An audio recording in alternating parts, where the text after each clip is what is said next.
ஒரு ஊர்ல 3 நண்பர்கள் இருந்தாங்க. எப்போதும் ஒன்னா இருப்பாங்க, எப்போதும் ஒன்னா இருக்கணும்னு பேசிக்கிட்டு இருப்பாங்க. அதுல ஒருத்தர் பெரிய பணக்காரர், அவங்க வீட்டுல தான் அவங்க 3 பேருமே எப்போதுமே இருப்பாங்க. இன்னொருத்தர் மிடில் கிளாஸ், இன்னொருத்தர் ஏழை. ஒரு நாள் இவங்க பேசிட்டு இருக்கும்போது திடீர்னு அவங்க முன்னாடி கடவுள் வந்து உங்களுக்கு என்ன வேணும் அப்படின்னு கேக்குறாரு.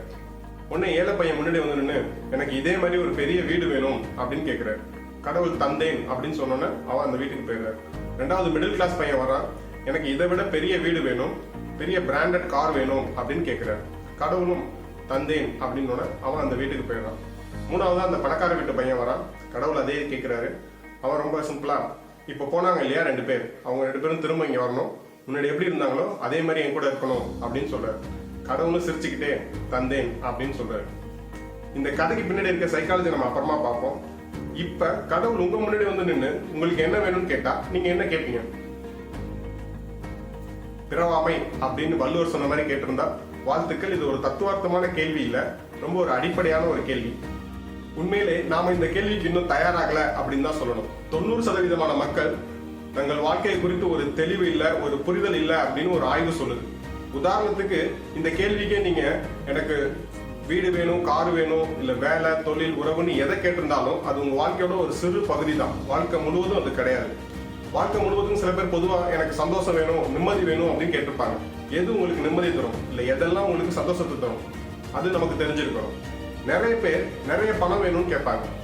எவ்வளவு வேணும், ஏன் வேணும், அந்த தெளிவு நமக்கு வேணும். ஒரு பயணம் போறோம், அந்த பயணத்துக்கு என்ன தேவை அப்படின்னு ஒரு செக்லிஸ்ட் எழுதிக்கிறோம் இல்லையா? 40-50 வருஷம் வாழ போறோம். இந்த 40-50 வருஷ வாழ்க்கைக்கு என்ன வேணும் அப்படின்னு நம்ம முன்னாடியே தெரிஞ்சு வச்சுக்கிறது எவ்வளவு முக்கியம். இப்ப கூட ஒரு பேப்பர் எடுத்து நீங்க எழுதி பாருங்க. ரிச்னஸ் இன் ஆல் டைமென்ஷன் அப்படின்னு ஓசர் சொல்லுவார். வாழ்க்கைங்கிறது எல்லா விதத்திலையுமே தன்னிறைவு அடைஞ்சிருக்கணும். இங்கிலீஷ்ல ஹை வெல் பீயிங் அப்படின்னு ஒரு வார்த்தை இருக்கு. தமிழ்ல உயர் நல்வாழ்வு அப்படின்னு கூட சொல்லலாம். ஒரு 6 ஆஸ்பெக்ட்ல நீங்க ஃபுல்ஃபில் அடைஞ்சிருந்தீங்க, தன்னிறைவு அடைஞ்சிருந்தீங்க அப்படின்னா அந்த வாழ்க்கைக்கு ஹை வெல் பீயிங் அப்படின்னு அர்த்தம். முதலாவது அதுல financially well being. Financially well being அப்படின்னா ஊர்ல பெரிய பணக்காரனா இருக்கணும்னு அவசியம் இல்லை.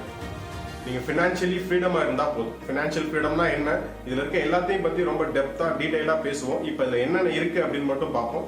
அண்ட் ஃபர்ஸ்ட் ஒன் வந்து financially well being. Financially well being அப்படிங்கிறது பொருளாதாரம் உங்களுக்கு ஒரு பெரிய பிரச்சனையா இல்லாம பொருளாதாரத்துல நீங்க தன்னிறைவு அடைஞ்சிருந்தா அதுக்கு ஃபினான்ஷியலி வெல் பீயிங் அப்படின்னு அர்த்தம். ரெண்டாவது பிசிக்கல் வெல் பீயிங். ஒரு ஆரோக்கியமான உடல் உங்கள்கிட்ட இருக்கு, இந்த உடல் உங்களுக்கு பிரச்சனை கொடுக்கல அப்படின்னா நீங்க பிசிக்கலி வெல் பீயிங் அப்படின்னு அர்த்தம். அண்ட் மூணாவது இன்னர் வெல் பீயிங். நீங்க யாரா வேணாலும் இருக்கலாம், உங்கள்கிட்ட என்ன வேணாலும் இருக்கலாம், ஆனா நீங்க எப்படி ஃபீல் பண்றீங்க அப்படிங்கிறது ரொம்ப ரொம்ப முக்கியம். ஸோ எப்படி ஃபீல் பண்றீங்க, நல்லா ஃபீல் பண்றீங்க அப்படின்னா அது இன்னர் வெல்பீயிங், அது எமோஷனல் வெல்பீயிங் அப்படின்னு சொல்லலாம். நாலாவது சோஷியல் வெல்பீயிங். இங்க உங்களை தவிர பாக்கி எல்லாருமே சோஷியல் தான். உங்க லைஃப் பார்ட்னரா இருக்கட்டும், உங்க குடும்பமா இருக்கட்டும், நண்பர்கள், உறவினர்கள் மற்றும் இந்த சமூகம், இவற்றோட உங்க பிணைப்பு எப்படி இருக்கு, அந்த உறவுகளை நீங்க தன்னிறைவு அடைஞ்சிருந்தீங்க அப்படின்னா அது சோஷியல் வெல்பீயிங் அப்படின்னு அர்த்தம். அஞ்சாவது இன்டலெக்சுவல் வெல்பீயிங். அதாவது கட்டுறது கையளவுன்னு பாட்டி சொல்லுவோம். நீங்க தெரிஞ்சுக்க வேண்டிய விஷயம் நிறைய இருக்கலாம், பட் ஆனா அடிப்படையான விஷயங்கள் நம்ம தெரிஞ்சிட்டு இருக்கோமா, இல்ல நமக்கு பிடிச்ச ஒரு துறையில நம்மளோட ஈடுபாடு எவ்வளவு இருக்கு, அதுல நம்ம தன்னிறைவு அடைஞ்சிருக்கோமா, அப்படி நம்ம தன்னிறைவு அடைஞ்சிருந்தா அதுக்கு வந்து இன்டலெக்சுவல் வெல்பீயிங் அப்படின்னு அர்த்தம். ஆறாவது ஸ்பிரிச்சுவல் வெல்பீயிங். நீங்க ஆத்திகவாதியா இருக்கலாம் அல்லது நாத்திகவாதியா இருக்கலாம். என்னை பொறுத்த வரைக்கும் ஆன்மீகம் அப்படிங்கிறது நான் யார் அப்படிங்கிற கேள்விக்கு பதில் தேடுறதுதான். அந்த கேள்விக்கு நீங்க பதில் தேடுறீங்களா, அதுல நீங்க தன்னிறைவு அடைஞ்சிருந்தீங்க அப்படின்னா அது ஸ்பிரிச்சுவல் வெல்பீயிங் அப்படின்னு அர்த்தம். இந்த 6மே எல்லாருக்கும் பொதுவானது, ஆனா இதோட அளவுகள் எல்லாருக்கும் பொதுவானது கிடையாது. உதாரணத்துக்கு எல்லாருக்குமே ஆடி கார் தேவைப்பட போறது இல்லை, எல்லாருக்குமே 6 பேக் தேவைப்பட போறது இல்லை. ஸோ உங்களுக்கு என்ன தேவை அப்படிங்கிறத நீங்க தான் எழுதணும். செல்வம் என்பது சிந்தையின் நிறைவு அப்படின்னு சொல்லுவாங்க. இந்த 6 ஆஸ்பெக்ட்லயுமே உங்களுக்கு என்ன தேவை, இந்த வாழ்நாள் முழுவதும் சந்தோஷமாகவும் நிம்மதியாகவும் இருக்க உங்களுக்கு என்னெல்லாம் தேவை, அதை ஒரு லிஸ்ட் எடுங்க. இன்னைக்கே எழுத ஆரம்பிங்க. ஆனா இன்னைக்கே எழுதி முடிக்கணும்னு நான் சொல்ல மாட்டேன். நிறுத்தி நிதானமா யோசிச்சு எழுதுங்க. எழுதும் போது 4 விஷயத்தை ஞாபகத்துல வச்சுங்க. முதலாவது இது ஒரு கால எல்லைக்குள்ள அடையக்கூடியதா இருக்கணும். ரெண்டாவது திரும்ப நம்ம அந்த கதைக்கே போவோம். அந்த ஏழை பையன் கேட்ட மாதிரி தற்போதைய பிரச்சனையை மட்டுமே மையப்படுத்தி எதுவும் கேட்காதீங்க. முழுவதும் இந்த வாழ்க்கை முழுவதும் உங்களுக்கு என்ன வேணும்னு பாருங்க. நிறைய மிடில் கிளாஸ் பீப்புள் வெறும் வீடு கட்டுறது மட்டுமே பெரிய வாழ்நாள் கோலா வச்சிருப்பாங்க. அப்படி இல்லாம உங்களுக்கு என்னென்ன மாதிரியான அனுபவங்கள் வேணும் அப்படிங்கிறது ரொம்ப டீடைல்டா டெப்தா எழுதுங்க. ரெண்டாவது அந்த மிடில் கிளாஸ் பீப்புள் மாதிரி கம்பேர் பண்ணாதீங்க. அவரை விட மேல, இவரை விட மேல, அதெல்லாம் வேண்டாம். அவங்களுக்காக நான் வாழ்ந்து காட்டுறேன், அதுவும் கூட தேவையில்லை. உங்களுக்கு என்ன வேணும், என்ன மாதிரியான அனுபவங்கள் இந்த வாழ்நாள் முழுவதும் உங்களுக்கு வேணும், அதை ஒரு தெளிவா எழுதுங்க.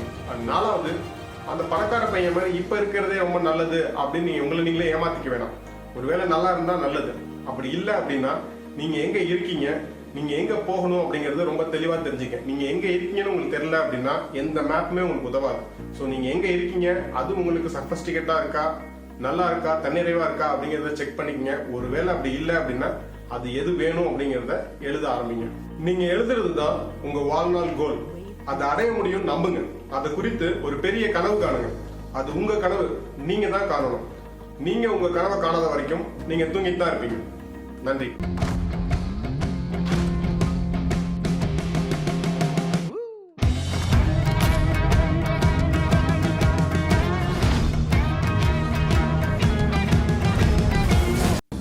வணக்கம், என் பேர் Vinod Vivekanandam, mind set training சென்டருடைய கோ-ஃபவுண்டர். எல்லாராலையுமே ஹை வெல் பீயிங் அடைய முடியும், எல்லாரும் அடையணும் அப்படிங்கிறது தான் இந்த ட்ரைனிங் சென்டரோட நோக்கம், விஷன். எண்ணம் போல் வாழ்க்கை அப்படின்னு சொல்லுவாங்க. இந்த எண்ணம், நம்மளுடைய பிலீஃப் சிஸ்டம், நம்பிக்கை மற்றும் பழக்கங்களோட ஒரு தொகுப்பு தான் mindset, the frame of mind அப்படின்னு சொல்லுவாங்க. ஸோ இந்த மைண்ட் செட்டை தகவல்கள் மூலமா நம்மளால மாற்றி அமைக்க முடியும். நம்மளுடைய பிலீஃப் சிஸ்டமே இதுக்கு முன்னாடி நம்ம கலெக்ட் பண்ண தகவல்கள் அடிப்படையில் தான் இருக்கு. ஸோ தகவல்கள் மூலமாக நம்மளுடைய மைண்ட் செட்டை நம்மளால மாற்ற முடியும். ஒன்ஸ் மைண்ட் செட்டை மாற்றுறது மூலமா நம்மளுடைய வாழ்க்கையை நம்மளால மாற்றி அமைச்சுக்க முடியும். வாங்க இதை பத்தி தொடர்ந்து பேசுவோம். எங்களை ஃபாலோ பண்ண என்ன பண்ணணும்னு உங்களுக்கு தெரியும்.